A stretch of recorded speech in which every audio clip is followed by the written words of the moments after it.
Good day, ladies and gents. I'm Professor T, and welcome to another edition of The Business Startup Journey.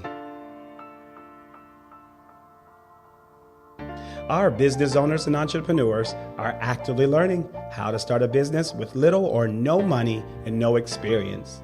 I'd like to invite all of our listeners to subscribe to the podcast channel for weekly episodes.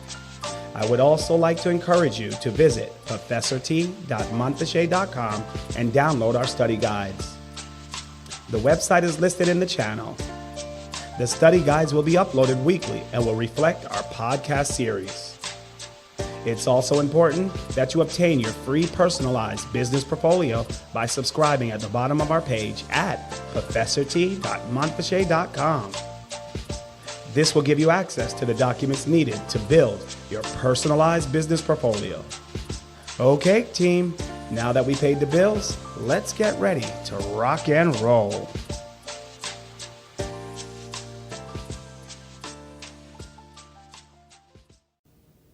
Welcome all. Good afternoon, good morning, and good evening, or good night, whichever time of day depends on reaching you. Well, I want to thank you guys for tuning back in for another episode. There's been a really great cry out for what I'm doing and the information that we're putting out. And I want to thank you guys for sticking in there with me and learning as I learn and absorbing what I'm putting out there as well. So let's start out by just saying thank you. All right, guys. So today we're going to be discussing how we can create your business market strategy approach.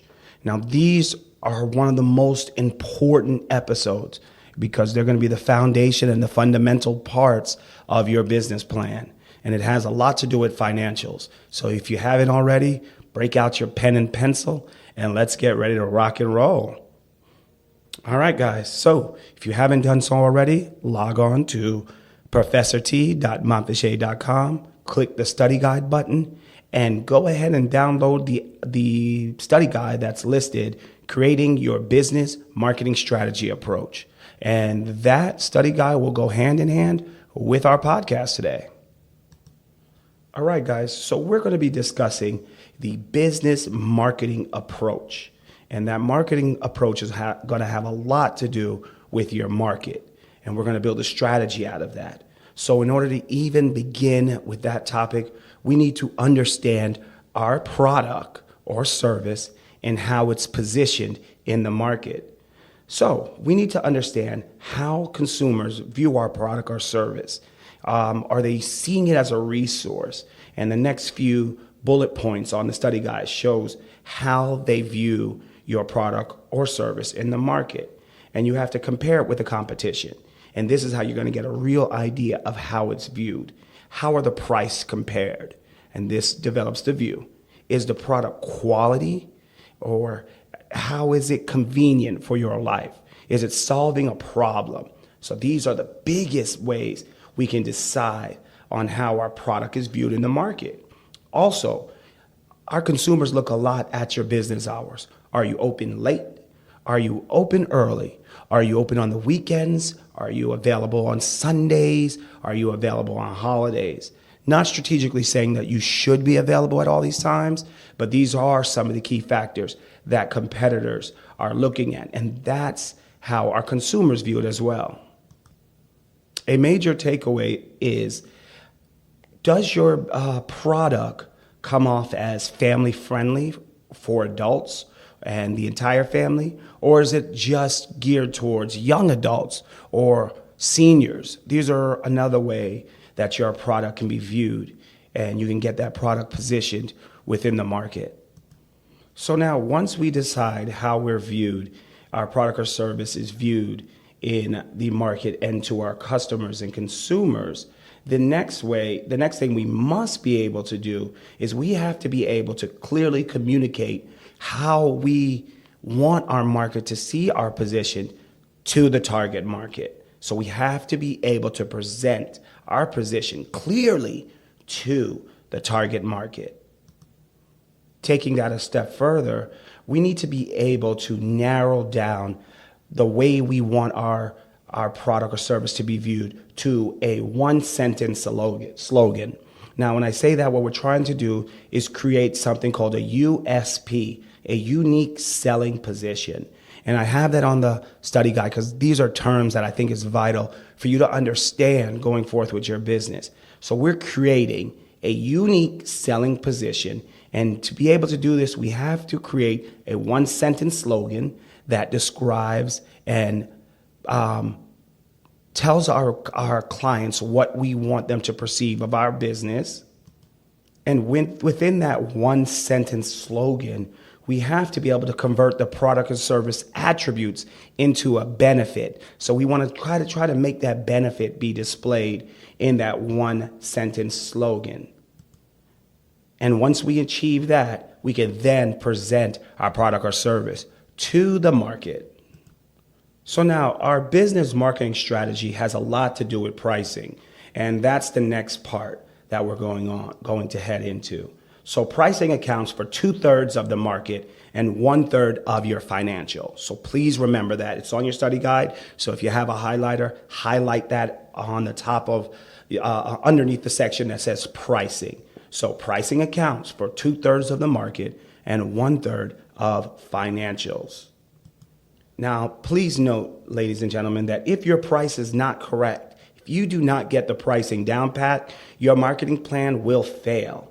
And that'll happen if the price is too high, the niche won't sell. If the price is too low, the company won't be profitable. So now that we got the pricing down pat and understood, then we go into another concept that I think you guys need to know. And that's going to be called your profit margin. And your profit margin can help you obtain the correct price point. Okay? So your profit margin will help you create your correct price point. And my consideration for obtaining a profit margin that's lucrative to begin out at any business is to consider a 33% profit margin. And to be able to obtain your profit margin numbers, you have to take the cost of the item that you're purchasing or you're selling or you're introducing, and you have to subtract that from the sales price. And whatever's left over is considered the profit margin. And to be successful or to start out successfully, your profit margin should be at least a 33%. Now, some people may choose to obtain a top profit margin that's a lot higher. I've worked for companies where the profit margins were 60%, which that's awesome. But for standards or beginning, if you can start out and obtain a 33% profit margin or higher, that's where I probably think you should begin. So I wanted to discuss why it is so important to get the pricing down pat. So I've had a client, this is a few years back, and the gentleman that I was working with, he actually set his prices by mindset. So whatever he really thought the prices were, that's what he believed it to be. So he used this concept to develop his methodology. But the problem was that the pricing was so low that he was stealing or obtaining all the business from any of the competitors. But because it was so low, he wasn't really receiving enough revenue. He wasn't making enough money to be profitable. He couldn't pay his employees. He couldn't really obtain more supplies. So what happened was he was overridden with so many clients that his quality of service began to drop. And he began to have to work in all these areas that he was obtaining these customers, and he wasn't providing the satisfaction that he normally would have given his clients. And for those reasons, people had decided, if they couldn't get through to him, they switched over and went to another client where, they weren't inundated with customers, and they were able to provide the one-on-one attention that was necessary for them to be successful. So guys, please understand that pricing is very, very important. Even if you decide to go a little bit under the market, it's okay, but not so drastically that you become non-profitable, that there's no profit for you to obtain, or that your price is so high that the business isn't even considering you as a competitor.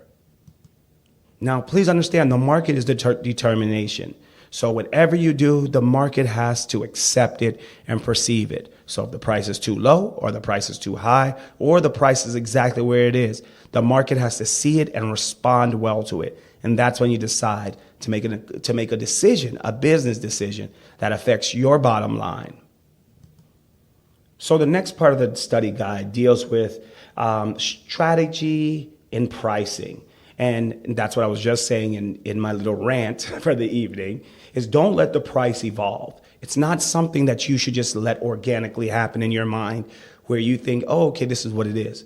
We need to plan ahead extensively. We need to do some research into the market to see what the standards is and what the market standards are. And then we need to plan and price accordingly. So there's 3 different pricing options. There's something called the premium pricing, there's the market penetration, and there's meeting the competition. So let's start backwards. Meeting the competition is exactly what it says, that you've decided to place your prices so that it meets the competition. Whatever the competition has it priced, you've decided to price your product or service exactly to what the competition has it priced.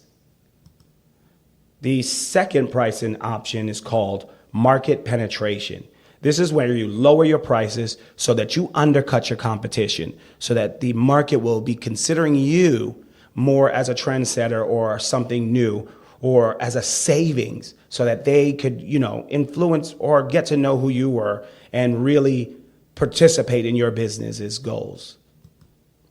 The third pricing option is called premium pricing. Okay? Again, that's premium pricing.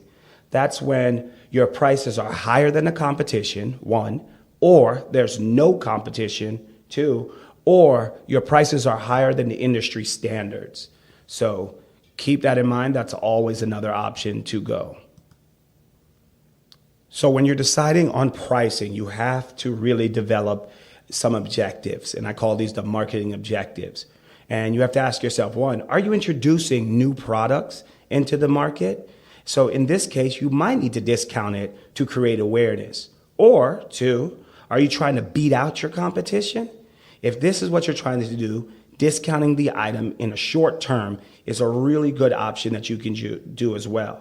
Or are you trying to quick sell out on a slow moving item? Discounting the item again is a really good option that you can consider. Now, it's very important that you do not, as a business owner, get into the habit of discounting your items or your services too often. Because the more you do that, the more you're going to look like a discount store or discount service.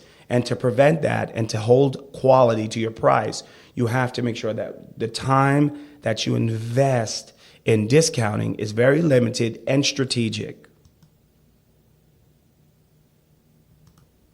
So now that we've come up with the price for our product and we've positioned our product well and we understand where we're going in that direction, now we have to really do some sales forecasting.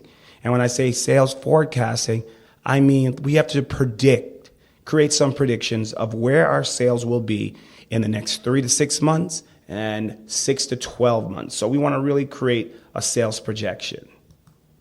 So the basic formula for estimating your sales, it goes like this, guys.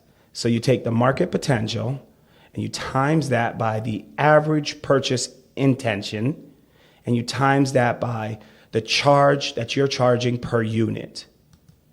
So the market potential now is the total size of the market. Look at your particular market, you take that and you times it by the average purchase intention. And that average purchase intention, that comes from your industry data. So that's the research that you conduct on your industry, and then you come up with those figures.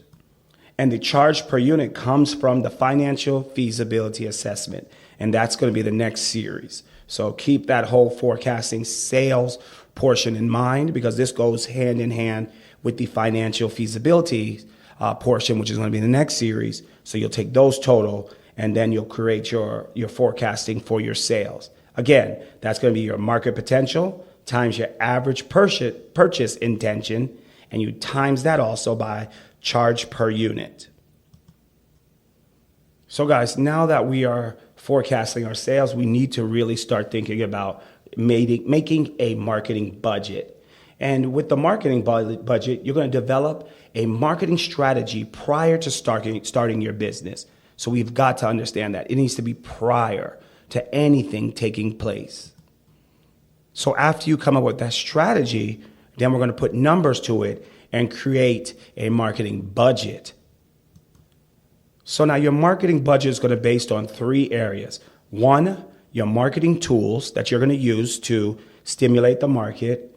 2, it's going to be anticipated on your marketing expenses, what you plan on spending on the market to get your message across. And 3, it also depends based on when you plan to begin your marketing plan and enter the market. So let's step back. So before we create that marketing budget, we need to develop a marketing strategy. And this can be developed early on or right about now before we put the numbers to play. So we have to create a plan to market your business. And of course, that's one of the obvious. 2, we're going to create a marketing schedule. So how often you're going to market and when you plan on doing it and when's the best time to market to your potential buyers. And after those 2 areas are satisfied, that's when you create a budget that goes hand in hand with the schedule and the plan. And then we're going to outline the cost of these initiatives. So guys, this is when things start to take shape of your business, when you start to realize how much money is going to be allocated to marketing. And it's important that you really take time to develop this area of your business because it's so vital. It's so important to your success.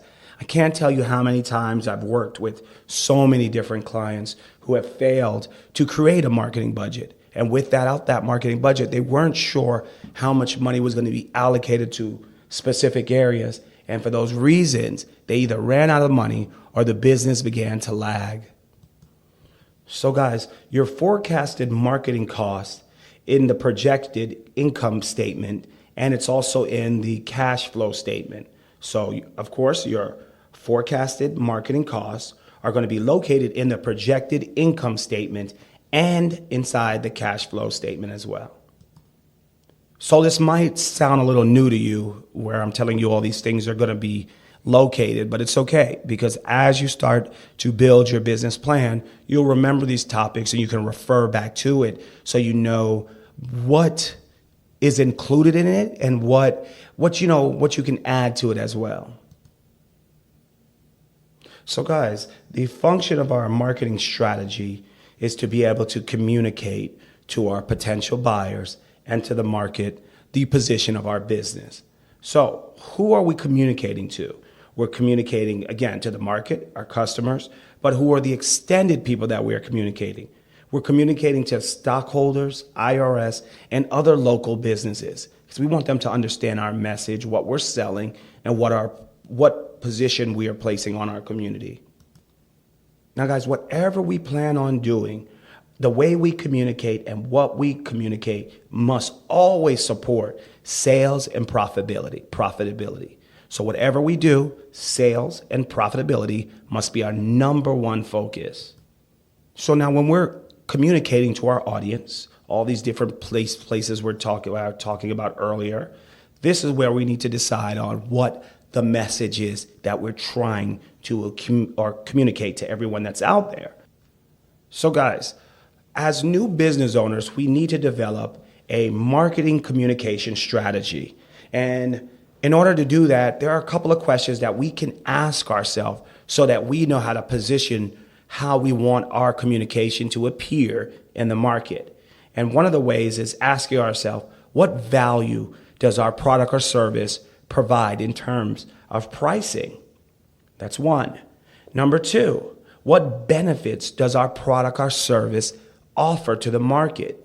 Number 3, what comparisons to the competition does our product and service offer to the market as well? The next 2 is simple. How would our customers purchase our product, and how can our customers contact us? Those 2 areas are often left out of the equation, but they're so important because that communication piece shows our customers how genuinely united we are with our product and service and our customers. Now we have to ask ourselves, is the message that we're displaying to the market, is that message beneficial and important, or is it leaving things out of the equation? And finally, I wanted to let you guys know we need to really ask ourselves, how do we want our business to be viewed as a result of the message that we're putting out in our marketing communication strategy? So guys, everything we've discussed today in creating your business marketing strategy was all briefly touched upon. So nothing was really expanded upon. We talked briefly about positioning your product or service. We talked about the unique selling position that we create with that one slogan. And then we moved on to talk about the different pricing. We talked about the profit margin. And we also talked about the pricing strategies that we need to put into place as well.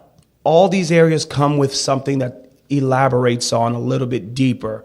And, my goal for this podcast today was just to introduce those areas to you. So once you start developing that business plan, that you're ready and you have an understanding of what has just been introduced to you so that it can stimulate where you want the message to go next.